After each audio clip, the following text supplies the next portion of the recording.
যখন এই কথা বলল তখন বলছে, দেখো তুমি তো পরম সৌভাগ্যবান, কারণ মানুষের একটা সেকেন্ড সময় নেই যে কে কখন মৃত্যুবরণ করবে। তোমাকে তো নির্দিষ্টভাবে 7টা দিনের সময় রয়েছে। এই 7টা দিনের মধ্যে তো তোমার মৃত্যু হবে না। এই 7টা দিন তুমি নির্দিষ্ট সময় পেয়ে গেছো। দুজন ব্যক্তি যারা কিন্তু মৃত্যুর আগেই কিন্তু মৃত্যুর সংবাদ পেয়ে গেছিল, এক রাহুল, এক কংস আর এক পরীক্ষিত। কিন্তু যখনই কংস এইটা যখন মৃত্যুর খবর শুনেছিল, তারপরে থেকে কিন্তু তার অত্যাচার আরো বেড়ে গেছিল, অধর্মের পথে আরো সে অগ্রসর হয়েছিল। কিন্তু রাজা পরীক্ষিত যখন মৃত্যুর খবর শুনল, তিনি যে সমস্ত আচরণগুলো করল, তিনি ধর্মের পথে অগ্রসর হলেন। তার পদক্ষেপ স্বরূপ তিনি সমস্ত ঋষিগণকে একত্রিত করলেন, ঋষিদেরকে আহ্বান জানালেন। ঋষিদেরকে আহ্বান জানিয়ে বললেন যে আমি শুনেছিলাম যে আমি অশ্বত্থামার নিক্ষিপ্ত ব্রহ্মাস্ত্র দ্বারা মৃত্যুবরণ করেছিলাম, কিন্তু ভগবান শ্রীকৃষ্ণচন্দ্রের কৃপাতে আমি আবার জীবন ফিরে পেয়েছি। তো আমি একবার জানতে চাই, সেই যে ব্যক্তির দ্বারা আমার এই জীবন, আমি তার সম্পর্কে একটু জানতে চাই। যখন এই কথা রাজা পরীক্ষিত বললেন, সমস্ত ঋষি মহর্ষিগণ উপস্থিত সেখানে। সেখানে মহর্ষি বেদব্যাস, সেখানে ঋষি বশিষ্ঠ, সেখানে ঋষি পুলহ, ঋষি পুলস্ত, ঋষি মণি মহারাজ, সবাই উপস্থিত রয়েছেন, ঋষি মহর্ষিগণ।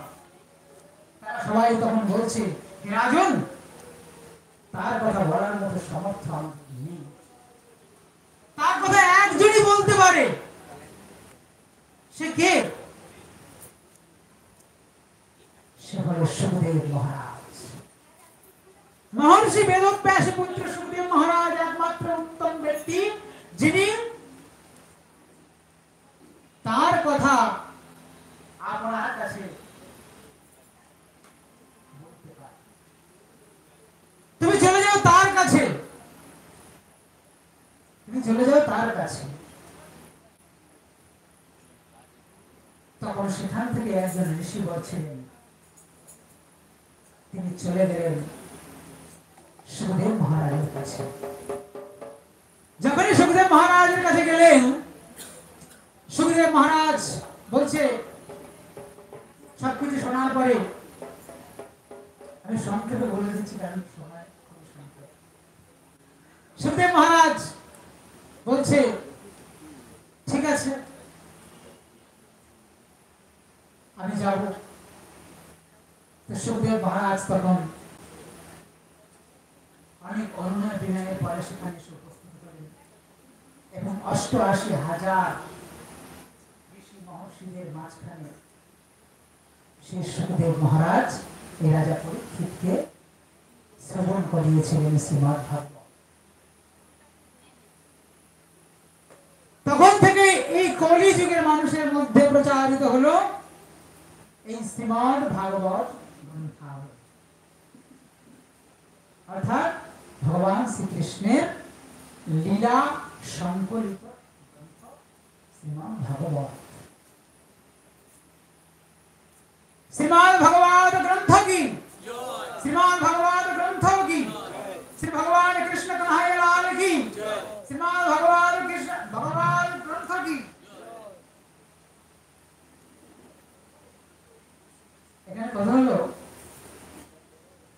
অতি সংক্ষেপে, তো কত বাদ দেওয়া যায় ভিতর থেকে, তার মধ্যেও একটা গঠনমূলক ভাবে এটা উপস্থাপন করা সম্ভব নয়। কারণ যেখানে ঋষি মহর্ষিরা এই ভগবত কথা বলতে সমর্থ হয়নি, সুখদেব মহারাজকে নিয়ে এসে এই কথা